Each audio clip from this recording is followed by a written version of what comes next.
Okay. I'm going to skip through some of this. I know you're all like, that's why I came. No. But the reason being, I truly believe that if you use the strategies we talked about this morning, if you create a fun environment where your coaching is clear, you don't push the kids further than they can handle, you reward the small steps, it's really fun, the people are energetic, you have good rapport, you're not even going to get there. You're not even going to have a lot of issues where you're really needing to deliver sort of more specific behavior support than that. That said, my comment on it would be always to try to understand what is the message behind this person's problem behavior. So is it that this is too easy, this is too hard, I'm kind of bored? You know, really try to think about it from that person's perspective as to why it might be happening. Remember my example at the beginning? Often when we see problem behavior, it's because there's maybe some social awareness missing, or there's maybe a coping skill or a social skill that needs to be taught to allow that person to get that same need met in a more appropriate way. So that's the way I want us to really be thinking about challenging behavior when we see it.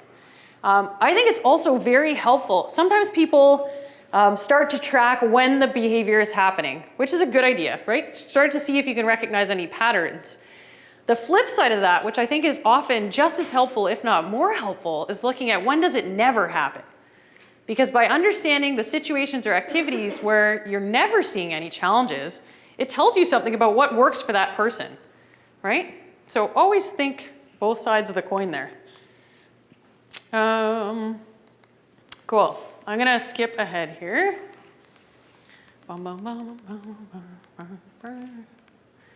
Okay, I want to make sure that we get a little bit of time to talk about group coaching. So I've already chatted with some of you about group sports and how those, just by their very nature, are often tricky for kids on the spectrum, even kids who are very able in many, many, many ways. Why are they harder? Because they have really complex rules often, the game rules, but also the social rules that go along with participating in team sport. I was having a chat with one of the soccer coaches at the back about a participant who was having a really hard time. You know, it's his turn to kick in the ball, and someone's standing there trying to block the kick in, which is what you're supposed to do, right? But it feels from that kid's perspective, it feels like, why are they being so mean, right? How dare the goalie stop my shot, right? So sometimes there's a lot of teaching that needs to be done around why we do that in sports, right? That's called competing, okay? When we compete, here are some ways that we compete. We might try to get the ball from someone else. We might try to stop someone else from getting a goal. Example, these things are not being mean. It's called competing, okay? At the end of the game, competing is all finished, and we're going to be friendly to each other again. So sometimes there's a tremendous amount of explanation that needs to be given to certain kids to understand all of the situations that you might see in a group sports environment. The other thing that can be really tricky for some of our kids, especially if they're entering at an older age, is that they're just that much further behind than some of the other kids in terms of their skill development. So those are some of the challenges. What are some things you could do? In our team sport programs, we do a lot of rule modification, especially at the beginning when we're first introducing team versus team. So allowing more chances. So if the ball doesn't go in the first time, you know what? We set you up for a second shot, right? Just to give you that experience. We have very little to no defending when we first start to explain what scrimmaging is all about. One thing that I love doing in our programs is having rules where all the kids have to touch the ball before the team can score. Or, you know, they have to make at least 2 passes, right? In one of our basketball programs, we had the kids actually number off. So on each team, they have a sticker that says like 1, 2, 3, 4, 5. Each kid has a different number. And they know they got to pass from 1 to 2 to 3 to 4 to 5, and then they can shoot at the basket. So that's a way to structure ensuring that the kids are passing that ball around. Or we make games about it. So give the kids each an animal name. They have to pass to at least 3 animals. They make their animal sound when they pass the ball, right? Just make it super fun. So important in group settings to start with some rule modifications. If you try to teach the sport exactly as it's meant to be played right from the beginning, you would never do that with younger kids who are just learning any sport. So think about the rule modifications that you see with any child who's learning to play a new sport. We have a Team Player of the Day program in all of our team programs, so soccer, basketball, and hockey. The point of this poster is to just get not only the kids, but also the support staff focused on a few simple things that we really want to directly point out and encourage from all the participants. So, being positive means basically saying nice things, trying new things. So a lot of our kids, it's a big deal to them the first time that they, agree that they're going to try being the goalie in the game, for example. Helping my teammates, that can be sharing, that can be giving a high five, listening to the coach, so trying our best to follow instructions, and finally trying my best, which means, if we see a kid who's really running around and trying really hard, then we're gonna say, wow, you're really trying your best today, right? We have Team Player of the Day stickers, where we can write the kid's name and have a little ceremony at the end where they can earn the Team Player of the Day sticker. Let me tell you, it is competitive. The kids love that sticker. So much so that in some facilities we've had to move towards having multiple stickers handed out. Like, that's not the intention. The intention is not to create, infighting. So, sometimes it works. Sometimes you have to modify it a bit. But it certainly gets all the kids focused in on working on those 5 simple things. When you look at the literature and you look at, in general, best practices in group support with individuals with ASD, these are the 5 things you find. So we'll talk about each of them quickly. Maximize your structure. Whatever your activity is, maximize structure, reduce unstructured time, reduce wait time, take out free time or total break time as much as you can. That doesn't mean you never let the kids take a water break. But if you're spending 10 minutes just with really nothing going on, some kids are going to get into trouble. So in our programs, that generally looks like they arrive, there's a team meeting, we do an activity, we have another team meeting, that kind of thing. And that actually stays fairly consistent whether you're in soccer or basketball or hockey. Number 2, plan the environment. So really make sure as much as you possibly can eliminate distractions in the environment. Try to do that. I already said that most of our locations are really distracting. But one example I'll give you is in some of the gyms we rent, they have those mats on the wall. And some kids just cannot do anything until they rip all those mats off the wall. So, we just rip them off before they come, for example, right? Or, we don't love renting gyms where the stage has a curtain, because for some kids that's really, really distracting. So we look for environments where the distractions are reduced as much as possible. Things to climb on are another classically challenging facility problem. We always try to have lots of supervision there. So a third point on there was make sure that you post the expectations or the rules for the group. I walk into community centers now and see facility codes of conduct. And sometimes I see them actually within every gymnasium, so that I guess any user group using the facility knows these are kind of the expectations. For our kids, we just break it down and make it a bit cuter, more friendly looking. And again, I think this really helps not only the kids, but also the support workers or your volunteers really cue in that these are 5 things we want to constantly be delivering positive feedback to our participants about. Aim for a ratio of like 100 positive things to 1 or 2 pieces of corrective feedback that you may need to give every now and again. We try to teach any rules that are necessary to have in the facility right in the context of what we're doing. So I told you about a couple examples where we'll have people stand at the front, and sometimes we even have little visuals that everyone's holding to reference as well. Where like with the water slides, we're going through with the kids in advance. Yeah, like put your arms like this. Is this good? No. Is this good? No. Right? So really clearly teaching all of the expectations, role playing, giving feedback, have the kids involved with thumbs up, that's good, oh no, that's not very good. So telling isn't teaching when it comes to rules in a setting. So really, really make sure that you think, oh, I told him that he's not allowed to X, Y, Z, right? Well, did you teach him that he's not allowed to X, Y, Z? So teaching means you tell him what he is allowed to do, you role play it for him, you let him do it, you give him specific feedback on that. Okay, so telling isn't teaching when it comes to rules. Lots of reminders everywhere, so that's kind of that front loading we've talked about a whole bunch today. Close supervision, as much as you possibly can. We staff all our programs at 1-to-1, but we also have volunteers. So we really try to make sure there's a lot of people walking around so that there's no reason for any kid at any point in time to really be disengaged. It's a good idea in your programs to evaluate, not to be too scary, but to actually look at some information to make decisions about what's working, what's not working. That could be by activity. You could look at different routines that you have in different locations and see what's working the best. Active engagement, we talked about that a lot. Oh, so here's the pictures from that day when we were stuck in the parking lot at laser tag. So these are the activity backpacks that the staff carry, and sometimes the kids carry, that saved our bacon that day when we were stuck in the parking lot for 45 minutes. So never be stuck without things to do if you're running a community-based program. Always have things to do.